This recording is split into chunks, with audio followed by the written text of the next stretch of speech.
Robot सास। शहर में रिश्तों की कमी और अपनों के प्यार की कमी लगभग हर घर में है। किसी को अकेलापन अच्छा लगता है तो किसी को ये काटने दौड़ता है। देखो राधा, तुम भले ही गांव की हो, लेकिन यहाँ शहर में सभी को साथ लाकर रखना पॉसिबल नहीं है। हाँ, लेकिन प्लीज किसी को तो बोलो हम लोगों के साथ रहें। तुम सारा दिन ऑफिस और मैं घर पर पकती रहती हूँ। अरे तो किसी सहेली को बुला लिया करो, बातें कर लिया करो। किसको बुलाऊं? कब तक बुलाऊं? तुम सासू माँ को बोलो ना आकर यहाँ रहे। ठीक है, बात करता हूँ मैं उससे। रवि ऑफिस चला जाता है और अपने दोस्त से कहता है, यार बीवी ने माँ को शहर बुलाने की जिद कर रखी है। अब सोच रहा हूँ कि ऑफिस से दूर जाकर कहीं कोई घर ले लो किराए में। अब 2 कमरे का मकान तो पास में महंगा ही पड़ेगा ना। पर यार गांव की लड़कियों को शहर शादी करके लाओ तो यही दिक्कत होती है। वो लोग समझ ही नहीं पाती कि शहर की जिंदगी कितनी मुश्किल है। सबकी अपनी अपनी परेशानी है। अब मेरी वाली को देख लो, वहाँ के ऑपरेशन के लिए 2 हफ्तों के लिए लेकर आया था। बीवी ने तो इतना हंगामा किया कि माँ को 1 हफ्ते में ही वापस भेजना पड़ गया। सोच रहा हूँ कि माँ को फोन करूँ और कहूँ कि आ जाओ। क्या पता सास की चिक चिक सुनकर वो भी माँ को गांव भेज दे। आखिर औरतें तो औरतें ही होती है ना। किसे सास के साथ रहना पसंद होगा। बात आई गई हो जाती है। राधा रवि के पीछे एक बार फिर पड़ जाती है। वो 210 वाली है ना? हाँ, क्यों, क्या हो गया उसे? उसकी सास कलाने वाली है। बड़ी खुश थी कि वो अब दिन भर बच्चे को सास के पास रखकर घुमा फिरा करेगी। लेकिन हमारी तो किस्मत ही फूटी है। हमारी सास कब आएगी कि ये सुख हम भी ले सके। देखो, मैं माँ से बात कर लेता हूँ, लेकिन माँ हमेशा के लिए कैसे आएगी? कोई और तरकीब सोचो ना। एक काम करो ना, मुझे गांव छोड़ दो, मैं चली जाती हूँ। कम से कम सास का सुख तो देख लूंगी। लेकिन ऐसा कहाँ हुआ कि कोई सास बहू एक साथ सुख से रहे। रवि तो जानता था सब, लेकिन करता क्या। पर कहते हैं ना, पति का दिमाग है, चलेगा तो सही। एक आइडिया आया है। क्यों ना मैं माँ की शक्ल सूरत का एक रोबोट ला कर दे दूं, जो राधा के साथ बिल्कुल सास वाला व्यवहार करे। मजा ही आ जाएगा। न माँ को लाने की झंझट, न सास बहू की किचकिच। रात को स्विच ऑफ करके अलमारी में पैक। बस फिर क्या था। अगले दिन जैसे ही घर की घंटी बजती है और राधा दरवाजा खोलती है, साथ पे खड़ा होता है रवि और साथ में होती है रवि की माँ यानी कि राधा की सास। माँ जी, मुझे तो मेरी आंख पर विश्वास नहीं हो रहा। कितना अच्छा सरप्राइज है। आइए माँ, आइए। मुझे भी अच्छा लग रहा है। मैं भी खुश हूँ, मैं भी खुश हूँ, मैं भी खुश हूँ। दरअसल रोबोट सास की बैटरी ढीली होने के कारण वो एक वाक्य को रिपीट करने लगती है। माँ जी इतनी खुश है कि बार बार दोहराए जा रही हैं कि खुश है, खुश है। मैं अभी पानी लाती हूँ। राधा पानी लाने जाती है कि पीछे से रवि सास की बैटरी टाइट कर देता है और ऑर्डर का प्रोग्रामिंग ऑन कर देता है। पानी लाओ, चाय लाओ, खाना लाओ, मेरे बाल झाड़ो, मेरे कपड़े धो, मेरी चप्पल कहाँ है, लेकर आओ। अरे ठीक है माँ जी, सब ला रही हूँ। मैं जानती हूँ रवि आपको प्रोग्रामिंग करके लाए ना कि आप मुझे तंग कर दे और मैं आपको जाने को बोल दूँ।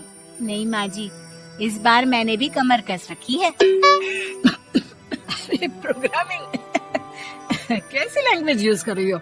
माँ का रोबोट थोड़ी ना है जो मैं प्रोग्रामिंग करूँगा।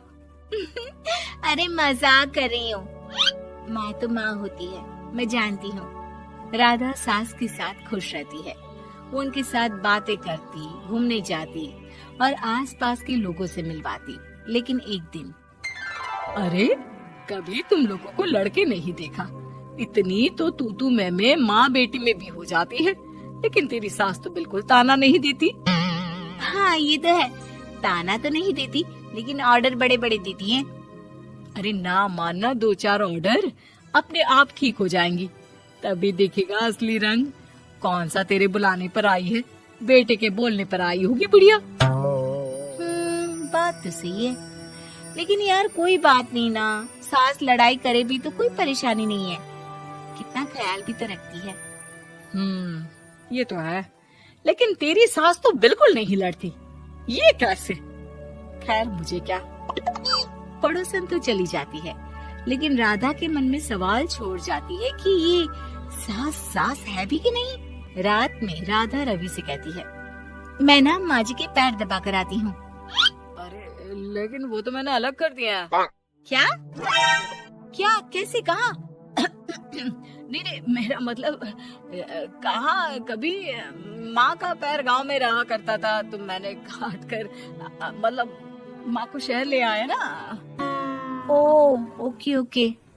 रवि चैन की सांस लेता है कि चलो कुछ तो बहाना मिला, लेकिन कब तक। रवि रोज माँ के पैर दबाने के बहाने रॉबर्ट को कमरे में ले आता और डिसमेंटल करके रख देता। एक रोज, मैं आज माँ जी की कोई बात नहीं मानूंगी, देखती हूँ कैसे नहीं लड़ती। अरे ऐसी भी सास किस काम की जो खटर पटर ना करे। सास का डिमांड मोड ऑन होता है। खाना दे दो, पानी दे दो, नाश्ता चाहिए। लाई माँ जी। मैं ना देने वाली खाना पानी। लेकिन समय बीतता जाता है, दोपहर और फिर शाम और फिर रात।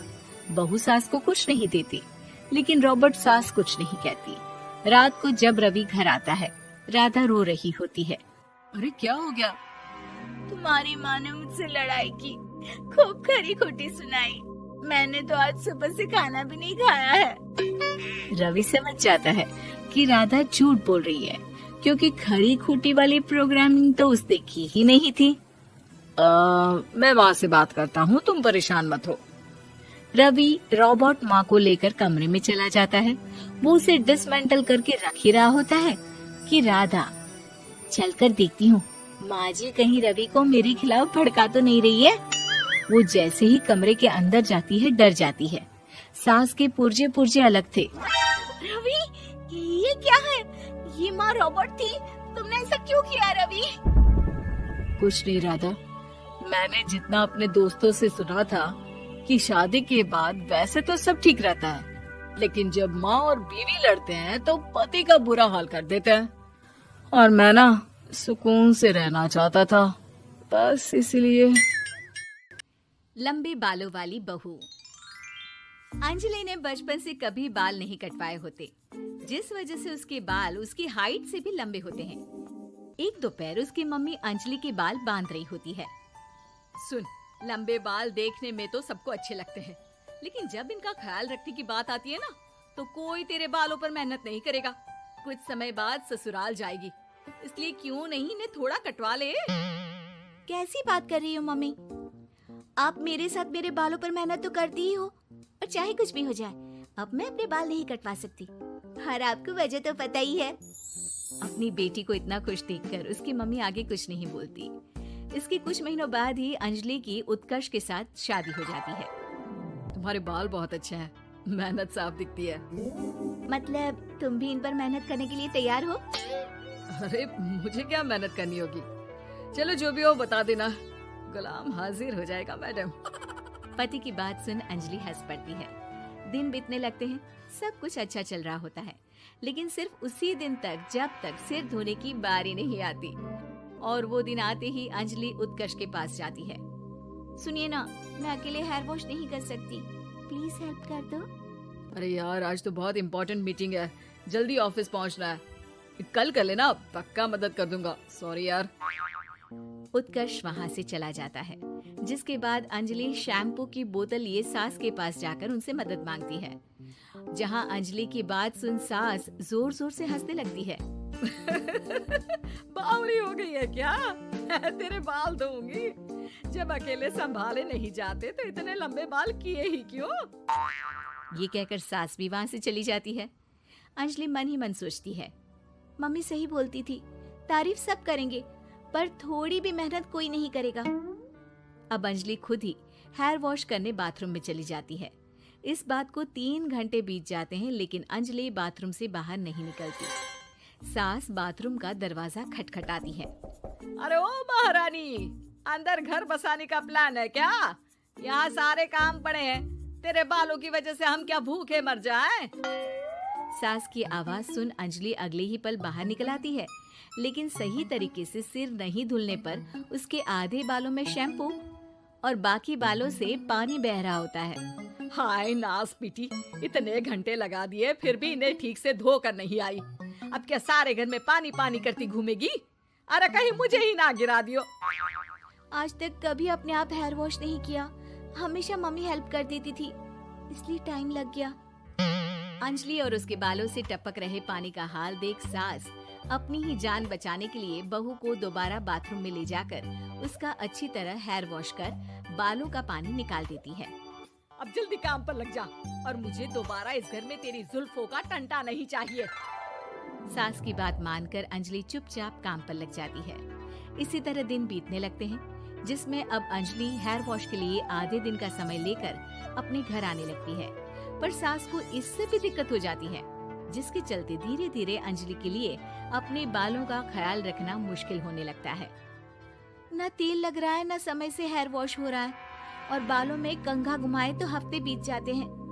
मुझसे अपने बालों की ऐसी दुर्गति देखी नहीं जा रही। इसी तरह दिन और दिनों के साथ महीने बीत जाते हैं, जिसमें अच्छे से ख्याल नहीं रखने की वजह से अब बाल रफ उलझे हुए होने के साथ साथ हेयर फॉल भी शुरू हो जाता है। अब क्या हमें अपने बालों में उलझा कर कूड़े में फेंकने का इरादा है? जहाँ देखो वहीं मैडम के बाल गिरे हुए मिलते हैं। अरे कटवा क्यों नहीं देती इन नासपीटों को? तभी उत्कर्ष वहाँ आ जाता है। अरे कैसी बात कर रही हो माँ? आपके बोले बिना वो सब कुछ कर देती है, और बदले में जब सिर्फ अपने बालों के लिए जरा सी मदद चाहती है तो आप उसे ऐसी बातें सुनाती हो। उत्कर्ष अंजलि को लेकर घर से बाहर निकल जाता है और वो दोनों अंजलि के घर पहुँच जाते हैं। मुझे माफ करना, मैंने वादा किया था लेकिन पूरा नहीं कर पाया। अब तुम जैसा कहोगी मैं वैसा ही करूँगा।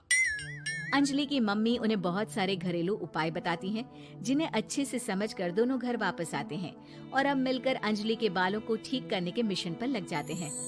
अरे पत्नी की सेवा में तो ऐसे लगा है जैसे इसके बालों में से खजाना निकल आएगा। इसी तरह कुछ महीने बीत जाते हैं और धीरे धीरे अंजलि के बाल पहले जैसे हो जाते हैं। आधा सफर तो कंप्लीट हुआ, अब आधा बचा है। हाँ, कौन सा आधा? मैं समझी नहीं। मम्मी। अब अपनी मम्मी को बहू की कीमत समझाने के लिए पहले उत्कर्ष उनकी सब सहेलियों को घर बुला लेता है और फिर अंजलि को उनके सामने लेकर जाता है, जिसे देख वहाँ बैठी सास की सभी सहेलियों का मुंह खुला का खुला रह जाता है। अरे वाह, तेरी बहू के बाल कितने सुंदर हैं। आज से पहले हमने कभी इन पर ध्यान कैसे नहीं दिया। और वैसे इतने लंबे बाल संभालना सबके बस की बात नहीं, लेकिन तुम्हारी बहू को देखकर लगता है कि ये इसमें प्रो है। वैसे बहू, लंबे बाल देवी के भी होते हैं और चुड़ैल के भी, इसलिए अपने अंतर्मन में कभी कुछ बुरा मत आने देना और इस घर के लिए लक्ष्मी का रूप बनना। अरे किस बात की? घर की आधी लक्ष्मी तो ये इन्हीं जुल्फों पर खर्चा कर देती है। सास की इस बात पर अंजलि तुरंत पैसे ले जाकर सास के हाथ में रख देती है। अब मुझे सबके सामने नीचा दिखाने के लिए पैसे दे रही है क्या? नहीं मम्मी जी, पैसे आपको इसलिए दिए हैं क्योंकि ये उन्हीं बालों की कमाई है जिन्हें आप रात दिन कोसती रहती हैं। अगर आप वो सब नहीं करती तो मेरे बाल खराब नहीं होते और ना ही मैं ये पैसे कमा पाती। है? क्या मतलब है? कहना क्या चाहती हो? मैं शादी के पहले से ही एक हेयर केयर यूट्यूब चलाती हूँ, जहाँ शादी के बाद और बालों के हाल की वजह से मैं इनएक्टिव हो गई थी। पर उस दिन जब उत्कर्ष और मैं मम्मी के पास उपाय पूछने गए तो आइडिया आया कि अपनी हेयर प्रॉब्लम्स ओवरकम करने के साथ साथ इस प्रोसेस की वीडियो बनाकर उसे भी यूट्यूब पर डाल दूं तो। और अंजलि की इस आइडिया से वीडियो हिट हो गई, चैनल के सब्सक्राइबर भी बढ़े, साथ में व्यूज और पैसे भी मिले, जो इसने आपको देने के लिए सोचा। बहू की बातें सुन सास को अपने बर्ताव पर पछतावा होता है और अब सास, बहू और पति सब मिलकर हेयर केयर और यूट्यूब चैनल पर काम करने लगते हैं।